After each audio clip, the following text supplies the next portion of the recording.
La chronique du jour, elle est à mes côtés, c'est évidemment Karina Chabour pour nous parler d'économie. D'abord cette image, celle de l'arrivée en grande pompe de Xi Jinping, accueilli à Londres, le président chinois qui entame ce mardi un voyage de 4 jours au menu promenade en carrosse, banquet à Buckingham et discours à Westminster. Ça veut dire que la reine, vous la voyez, est à ses côtés. Karina Chabour, tout est bon pour séduire la deuxième puissance économique du pays. Oui, on est très loin effectivement de la brouille causée il y a 3 ans par la rencontre entre David Cameron et le Dalai Lama. Désormais, pour le Royaume-Uni, il s'agit de devenir le premier partenaire commercial et financier de la Chine. Alors de fait, depuis quelques années, Londres, où le Royaume-Uni est devenu la première destination des investissements chinois.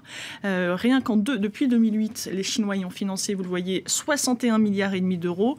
Alors on pense au rachat du constructeur de taxis londonien, mais c'est aussi de nombreux projets d'infrastructures ou encore dans l'immobilier. Et on le voit à ce rythme, ces investissements pourraient se chiffrer à 141 milliards d'euros dans les 10 prochaines années.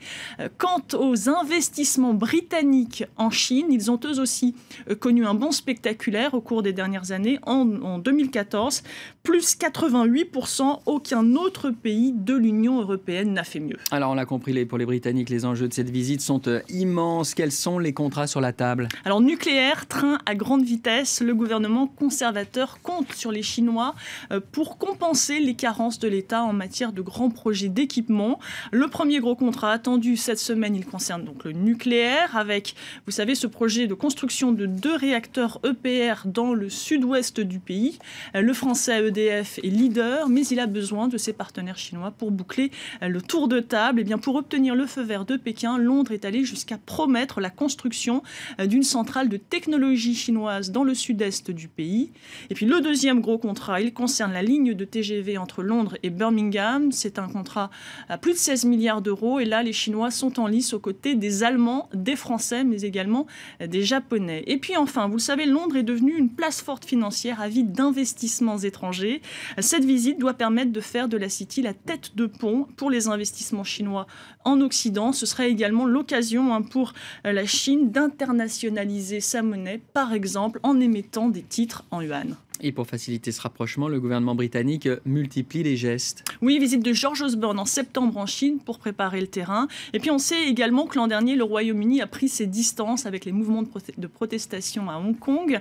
Et en mars, il a été le premier pays occidental à adhérer à la Banque asiatique d'investissement dans les infrastructures, aux grandes dames des États-Unis, qui voient d'un très mauvais œil cette lune de miel sino-britannique. De fait, de nombreux observateurs au Royaume-Uni critiquent l'absence de contrepartie exigée à Pékin. Et puis aussi, ils s'inquiètent, vous savez, de cette intrusion chinoise dans le nucléaire. Ils craignent une menace pour la souveraineté et la sécurité du pays. Cette visite, elle sera peut-être émaillée de fausses notes. Le leader du Labour, Jeremy Corbyn, a promis de soulever la question des droits de l'homme aujourd'hui lors de son entretien avec Xi Jinping.